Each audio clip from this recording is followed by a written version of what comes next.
გამარჯობა, დღეს მოგიყვებით კიდევ ერთ page builder-ზე, ეს არის green shift-ი. სანამ ავხსნით თუ რაზეა საუბარი, რით განსხვავდება ეს სხვა ბილდერებისგან, მინდა პირდაპირ გაჩვენოთ, რას ნიშნავს green shift-ი. Green shift-ი ნიშნავს აი ესეთ ანიმაციას, აი შეხედეთ scroll-ავ, აი ნახეთ და მგონი ძალიან საინტერესოა, ხო, ესეთი ანიმაციის გაკეთება თუ გინდათ აი ესეთი ტიპის ანიმაციის გაკეთება საიტზე, კოდის წერის გარეშე. აი ესეთი, აი ნახეთ, აი აქ საიტზე დავუშვათ შევედი და ეს სექცია იწყებს მოძრაობას, აქ შეიძლება ტექსტების განთავსება, რაღაცა განმარტებითი ვიდეო, რა თქმა უნდა, სხვადასხვა შეიძლება იყოს, არ არის აუცილებელი ეს ვიდეო იყოს, ეს რომელიღაც საიტიდან არის აღებული სატესტოდ საჩვენებლად ჩვენთვის. აი ესეთი Apple-ის საიტს ქონდა, პრინციპში აი ესეთი Apple-ის საიტიდან არის აღებული, ადრე ქონდათ აი ესეთი რაღაცა ესეთი ანიმაცია და ესეც ამ მომენტისთვის შეხედეთ ესეთი რაღაცეებიც გაკეთებაც შესაძლებელი არის. აქ როგორც ხედავთ ინსტრუქციაც არის, როგორ გაკეთდება ეს ყველაფერი. აი ესეთი საინტერესო ანიმაცია, აქ რა თქმა უნდა შეგიძლიათ ფონი შეცვალოთ, 3D მოდელი შეცვალოთ, გადიდება შეგვიძლია დატრიალება. მოკლედ ზოგჯერ მე მგონი აი საიტებისთვის იქნება საინტერესო, რომლებიც მუშაობენ 3D ანიმაციაზე. ახლა ყველა ჩვეულებრივ საიტს შეიძლება არ დასჭირდეს ესეთი, მაგრამ ზოგიერთ საიტს სჭირდება თამაშების საიტები, რაც არის, ან დიზაინერები, რომლებიც 3D დიზაინზე მუშაობენ. შემდეგ გვაქვს ჩვენ ესეთი საიტზე, თვითონ GreenShift WP-ის საიტზე გვაქვს ესეთი ბლოკები, რაც გვაჩვენებს ამ GreenShift-ის, ამ page builder-ის სრულ შესაძლებლობებს. რა თქმა უნდა, გვაქვს უფასო და ფასიანი ვერსია. დავაინსტალირებთ დღეს უფასო ვერსიას და ვნახავთ მის შესაძლებლობებს, ვნახავთ როგორ კეთდება რაღაცა ცვლილებების შეტანა, დაახლოებით წარმოდგენა შეგექმნათ თუ რა არის GreenShift-ი და მიფიქროთ რეალურად უკვე რომ გჭირდებათ პრემიუმ ვერსია ამ ბილდერის, იმიტომ რომ ძალიან კარგია, მომწონს, ახლა ვიწყებ მასთან უფრო ახლოს, ესე ვთქვათ, გაცნობას, შესწავლას ამ ბილდერის და მართალია განსხვავებული არის იმ პოპულარული ელემენტორისგან, მაგრამ განსხვავებული არის არა მარტო იმით, რომ დავუშვათ ელემენტორში მუშაობა სხვანაირია, არამედ იმითაც, რომ უფრო მეტი შესაძლებლობები აქვს ანიმაციის მხრივ და დიზაინის მხრივ. მე მგონი უნდა მოგეწონოთ, მაგრამ ამ ყველაფერს თავად ნახავთ, როცა დაინსტალირებთ უფასო ვერსიას. აქ კი გვაქვს ჩვენ ბლოკების ჩამონათვალი, შეგვიძლია კატეგორიების მიხედვით მოვნიშნოთ და ვნახოთ რა შედის ამ ბლოკებში და სათითაოდ ბლოკის გატესტვა შეგვიძლია. მაგალითად, მაინტერესებს სლაიდერი და კარუსელი. დავკლიკავ, გაიხსნება აქ და გვაქვს აი სლაიდერის სხვადასხვა საშუალებები. ეს ონლაინ მაღაზიისთვისაც შეგვიძლია გამოვიყენოთ. ეს ჩვეულებრივად დავუშვათ, როგორც მოვისურვებთ, სხვადასხვა ტიპის სლაიდერები არის, როგორც ხედავთ, გადასვლებიც. ანუ ყველაფერი აქვს ამ ინსტრუმენტს. არ გჭირდება ცალკე რამის დაინსტალირება, რა თქმა უნდა, ონლაინ მაღაზიას თუ არ აკეთებთ, ონლაინ მაღაზიისთვის მოგეხსენებათ WooCommerce არის საჭირო. აქ ესე გადავდივართ ამ სლაიდერებში. აი ასე. ესეთი რაღაცეები არის. აქაც აი ასეთი, ძალიან საინტერესო და ნამდვილად ღირს დათვალიერება ამ ამ page builder-ის. კიდევ რა გვაქვს, აქ უკვე ეს ვნახეთ და ეს სექციების დამატების საშუალებაც არის. აი მაგალითად, უკვე გამზადებული სექცია არის ესეთი, აი ძალიან მომწონს Gucci style უწერია, არ ვიცი, რატომ ალბათ Gucci-ის საიტს ქონდა ოდესღაც, იმიტომ რომ ახლა მე მგონი არ აქვს ესეთი რაფერი. და აი ნახეთ, აქ გამოდის მთავარი ლოგო კომპანიის და დასკროლვისას ლოგო ჯდება იქ, სადაც უნდა იყოს ჰედერში და მე ჩვეულებრივად ადამიანი განაგრძობს საიტის დათვალიერებას, მერწმუნეთ ძალიან ყურადღების მიმქცევი არის. ახლა კი გაჩვენებთ, როგორ დავაინსტალიროთ უფასო ვერსია და როგორ დავამატოთ, აი დავუშვათ რაღაცა სექციები, ამას ვერ დავამატებთ, იმიტომ რომ პრემიუმ ვერსია ჭირდება, მაგრამ მე გაჩვენებთ ამ ყველაფერს უფასო ვერსიაზე, როგორ შევიტანოთ ცვლილებები დაახლოებით და მოგცემთ რამდენიმე ლინკს, სადაც შეგიძლიათ უკვე გადასვლად ნახოთ და შეიძინოთ პრემიუმ ვერსია. არ დავიზარე, შევედი Gucci-ის საიტზე და აი ზუსტად რას ნიშნავს Gucci სტაილი. შეხედეთ, ესე იგი, აი აქ გვაქვს Gucci-ის ლოგო საიტზე და დასკროლვისას ნახეთ ჯდება აი ჰედერში. აქაც ზუსტად ესეთი მომენტი არის გაკეთებული, ესე იგი, გვაქვს ესეთი ლოგო და დასკროლვისას თქვით რომ ჩამოსკროლოთ ლოგო ჯდება ჰედერში. ამიტომაც დაარქვეს Gucci style ძალიან მომწონს, ძალიან საინტერესო. ჩვენ კი ამასობაში გადავიდეთ პლაგინის ინსტალაციაზე, საიტის მართვის პანელში შევდივართ, გადავდივართ პლაგინების განყოფილებაში და add plugins დავაკლიკავთ. აქ საძიებოში ჩავწერთ green shift ასე install-ს დავაკლიკავთ. 60,000 ინსტალაცია აქვთ. ერთი კვირის წინ არის განახლება გაკეთებული. აქ აქტივაციას გავაკეთებთ და სეტინგებში მოგვიანებით გაგარკვევთ. სხვა ვიდეოში ალბათ უფრო დეტალურად ახლა ზოგადი მიმოხილვა არის. ეხლა კი გადავიდეთ თვითონ გვერდების განყოფილებაში. დავამატოთ ახალი გვერდი აი აქ. ამ გვერდს დავარქვათ ალბათ home. ან არა აქვს მნიშვნელობა ახლა სატესტოდ რას დავარქმევთ, მაგრამ დავარქვათ home, publish-ი გავაკეთოთ. და აი ნახეთ. ესე იგი, გვერდი გვაქვს აი ასეთი ეს Gucci გავთიშოთ. გვერდი გვაქვს აი ასე ჩანს და აი აქ რო დავკლიკავთ მარჯვენა ზედა კუთხეში. აი აქ რო დავკლიკავთ ჩვენ გვაქვს საშუალება უკვე ავარჩიოთ განზადებული ნიმუშები. ნუ რა თქმა უნდა, როგორც უკვე გითხარით, არის ფასიანი ვერსიებიც და უფასო ვერსიებიც, ამაზე ცოტა მოგვიანებით ვისაუბრებთ. დაუშვათ ჩვენ გვინდა აი ეს 3D მოდელი გვინდა ჩავსვათ საიტზე. ამის რამდენიმე ვარიანტი არსებობს. ესე იგი, ერთი ვარიანტი არის აი აქ გადავდივართ. ესე იგი, Green Shift-ის მთავარ საიტზე, ბლოკის გალერეაში 3D Model Viewers დავკლიკავთ, აი ასე. აქ გამოჩნდება ჩვენი ასტრონავტი და შეგვიძლია პირდაპირ აქედანვე ამ მწვანე ღილაკზე დაკლიკვით.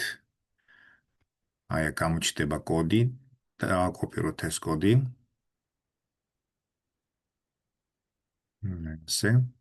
გადავიდეთ საიტზე და პირდაპირ copy paste-ით ჩავსვათ ეს კოდი აქ. დავაკლიკოთ saves. აქვე ჩვენ შეგვიძლია პატარა რაღაცა ცვლილებები შევიტანოთ, რაც გვჭირდება საიტზე, მაგალითად background-ი შევუცვალოთ და გავუკეთოთ ნაუშოთ აი ესეთი. დავასეივოთ. შემდეგ ჩვენ ვნახოთ აი ახლა ამ მომენტისთვის რა გამოგვივიდა აი ესეთი რაღაცა საიტზე. ეს ახლა ჩვენ საიტზე არ არის, სხვა იმიდან მოაქვს რესურსიდან და ამიტომ ცოტა პატარა შეყოვნება აქვს, როდესაც საიტზე იქნება უფრო სწრაფად ჩაიტვირთება, რა თქმა უნდა. აქ შეგვიძლია ამის გადიდება, დეტალების დათვალიერება დაუშვათ. აი ეს არის, რაც შეეხებოდა 3D Viewer-ით 3D მოდელის დამატებას.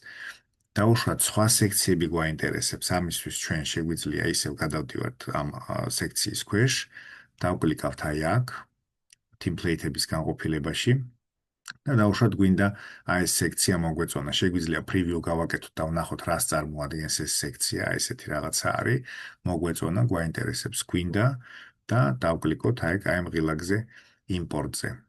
ასე მაგებ დაჯდა ეს ყველაფერი. ახლა დავუშვათ დავასეევოთ. დავუშვათ გვინდა რამე ცვლილების შეტანა. აი აქ დავკლიკავთ. აქ უკვე ვმუშაობთ ისე როგორც სტანდარტულად Gutenberg-ში ვმუშაობთ, ანუ ესე იგი Gutenberg-ი, ანუ ბლოკ ედიტორი, რაც ეწოდება. აი აქ გადავდივართ აი ამ სექციაში, ან პირდაპირ აი აქ შეგვიძლია დავკლიკოთ, რომ დავუშვათ ჩავწეროთ ტექსტი. ახალი ტექსტი და აი აქ ჩვეულებრივად შეგვაქვს ეს ცვლილებები, როგორც კი მუშავიათ დაუშვათ ელემენტორზე ან სხვა ბილდერზე. ვნახოთ აქაც რა გამოგვივიდა. და აი აქ დაემატა ჩვეულებრივად ის სექცია, რასაც ხედავთ. დავუშვათ კიდევ ერთი რომელიმე სექცია დავამატოთ, ამას ჩავხურავთ ამ პანელს გვიშლის. აი აქ გამოვიტანთ კიდე პანელს, რომ შევხედოთ რა მეცვლების შეტანა ხო არ გვინდა სექციაში. დავკლიკოთ აი აქ. შეგვიძლია სხვა ნიმუში დავამატოთ რამე. დავუშვათ ჩავსკროლოთ და დავუშვათ აი ესეთი რაღაცა. ფაქტიურად ნებისმიერი რამ, რასაც გაძლევთ ფასიანი ვერსია ან პრემიუმ ვერსია, ანუ რაც შედის, აი ნახეთ, აი ამაში რაც შედის, რა თქმა უნდა, ახლა ეს კიდე იხვეწება, ემატება რაოდენობა, რაღაც ახალ სტილებს ათვალიერებენ, რაღაცას სწავლობენ, რაღაცას ნახულობენ, რა ტრენდებია, რა არის პოპულარული და იმას ამატებენ ისევ ჩვენი კომფორტისთვის, რომ კოდის წერის გარეშე შეგვეძლოს ესეთი ლამაზი და კარგი მსუბუქი საიტების გაკეთება. აი აქ დავუშვათ ეს დავამატეთ, შევხედოთ ისევ რა გამოგვივიდა, აი აქაც ჩვეულებრივად დაემატა ეს სექცია პრობლემის გარეშე. აქვე შეგახსენებთ, შეგვიძლია ვნახოთ სხვადასხვა ეკრანზე როგორ გამოჩნდება. აი აქ დავუშვათ, დავკლიკავთ აქ მარჯვენა ზედა მხარეს, ტაბლეტის შემთხვევაში აი ესე გამოიყურება ეს ყველაფერი. კი ბატონო, მობილურის შემთხვევაში აი ესე გამოიყურება ეს ჩვენი ასტრონავტიც აქ არის, გადიდებაც და პატარავებაც ჩვეულებრივად შეგვიძლია, ანუ ყველგან ჩვეულებრივად მუშაობს. დავუბრუნდეთ დესკტოპ ვერსიას. დესკტოპზე ჩვეულებრივად ესე ჩანს და შევამოწმებთ, რომ კი ბატონო ესეა. პრინციპში ეს არის რისი ჩვენებაც მინდოდა. ახლა ყველა დეტალი მე გირჩევთ, რომ თუ დაინტერესდეთ ამ page builder-ით და ვფიქრობ, რომ უნდა დაინტერესდეთ, აუცილებლად დაინსტალირეთ და ყველა დეტალი შეამოწმეთ, ნახეთ, როგორ მოგწონთ, რამდენად სასიამოვნო ამასთან მუშაობა და გარდა ამისა შეამოწმეთ საიტის სიჩქარეზე და მე ვფიქრობ, რომ გაოცდებით რა. ყველანაირი სიჩქარის ოპტიმიზაციის გარეშე ძალიან კარგი მაჩვენებლები აქვს, მაგრამ ეს თქვენ თვითონ თავად უნდა ნახოთ, თავად უნდა გადასცოთ. ეხლა კი გადავიდეთ Green Shift-ის მთავარ საიტზე და ვნახოთ რას წერენ თავად Green Shift-ის ავტორები თავისი page builder-ის შესახებ. ესე იგი, ეს არის animation builder-ი, ანუ უფრო აქცენტი გააკეთეს იმაზე, რომ ანიმაციის გაკეთება არის შესაძლებელი. ძალიან სწრაფი არის, მსუბუქი და სწრაფი კოდი არის. შეცვლა შეგიძლიათ ფაქტიურად ყველაფრის და აქ ნახსენებია full site editing, რაც ნიშნავს Gutenberg-ს და რაც ნიშნავს block editors, ანუ კიდევ ერთი სახელი Gutenberg-ის full site editing-ი. ეს ზოგადი პრინციპია. Gutenberg-ი არის კონკრეტული page builder-ი WordPress-ისთვის და block editor-იც კიდევ ერთი სახელი. Animation framework-ი, აქაც აღწერა არის, რომ ლამაზი, კარგი და მსუბუქია და ხარისხიანია. ის, რაც გჭირდებათ საიტის დასამზადებლად, ლამაზი საიტების დასამზადებლად Gutenberg-ის ბაზაზე. და აი აქ ნახსენები არის კიდევ სხვადასხვა დეტალები. მომწონს ძალიან, მე მართლა გეუბნებით, ეხლაც რო ვათვალიერებ, ვფიქრობ, რომ ძალიან კარგი რამეა. მაქვს ამის პრემიუმ ვერსია, affiliate პროგრამაშიც, ანუ საპარტნიორო პროგრამაშიც მივიღე მონაწილეობა, ლინკს ჩავაგდებ აღწერაში და რო შეიძენთ ამ პლაგინს, როდესაც გადაწყვეტ პრემიუმ ვერსიის შეძენას, მეც რაღაცა ბონუსი დამერიცხება და თქვენ არაფერი არ მოგაკლდებათ ამით. ჩემთვის ესე თქვათ მატერიალური მხარდაჭერა იქნება. წინასწარ მადლობას გიხდით, ვინც ამას გააკეთებს, ვისაც ექნება ამის შეძენის სურვილი და თან ჩემი ლინკით რო შეიძენს ამას. შემდეგ აქ ვხედავთ, რომ WooCommerce-ის მხარდაჭერა აქვს, რაც ძალიან მნიშვნელოვანი არის ონლაინ მაღაზიისთვის, რა თქმა უნდა. და მოკლედ აი ეს ყველა დეტალი, აი უკვე ფასებში არის სხვაობა და მე თავიდანვე გირჩევთ, რომ all in one პაკეტი შეიძინოთ, იმიტომ რომ აქ SEO პაკი, აქ რაღაცა დიზაინ პაკი, მოკლედ სხვადასხვა ფასები არის, სხვადასხვა პაკეტების და შემადგენლობის მიხედვით და თანხებით აქვს ძალიან საინტერესო. აი წარმოიდგინეთ, წელიწადში $90 არის 5 საიტისთვის. ულიმიტოსთვის $130 წელიწადში, მე მგონი საკმაოდ კარგი მისაღები ფასი არის, შეხედეთ თქვენი პროექტების მიხედვით, მაგრამ ჯერ ნუ შეიძენთ, ჯერ აუცილებლად გატესტეთ უფასო ვერსია. ესე ვთქვათ, თუ არ გიმუშავიათ Gutenberg-თან, ცოტა განსხვავებული არის ელემენტორისგან და ამიტომ შეისწავლეთ, ნახეთ. ყიდვა არ არის, რა თქმა უნდა, აუცილებელი, მაგრამ მე ვფიქრობ, რომ აუცილებელი არის ესეთი ტიპის ასე ვთქვათ, page builder-თან შეხება გქონდეთ, იმიტომ რომ შეიძლება პროექტზე შეგხვდეთ ესეთი მოთხოვნა, რომ აუცილებლად უნდათ Gutenberg-ზე, აუცილებლად უნდათ GreenShift-ზე, ან რამე მსგავსზე. რატომ? იმიტომ რომ ბევრად მსუბუქია ისინი სხვა ბილდერებზე და შეიძლება ვინმეს დასჭირდეთ, რომ კონკრეტულად ამაზე იყოს გაკეთებული საიტი, ასე რომ მაინც მიაქციეთ ამას ყურადღება. დღეისთვის სულ ეს იყო. მადლობა. გამოიწერეთ არხი, მოიწონეთ ეს ვიდეო თუ მოგეწონა და აღწერაშიც ჩაიხედეთ, ბევრ საინტერესო ლინკს ჩავაგდებ, როდესაც მიგზავნიან ხოლმე ფასდაკლებას, ყოველთვის ვცდილობ, რომ ლინკის სახით მომაწოდონ, რომ გადახვიდეთ და თუ რამე საინტერესო დაგხვდება, შეიძინოთ. წარმატებებს გისურვებთ.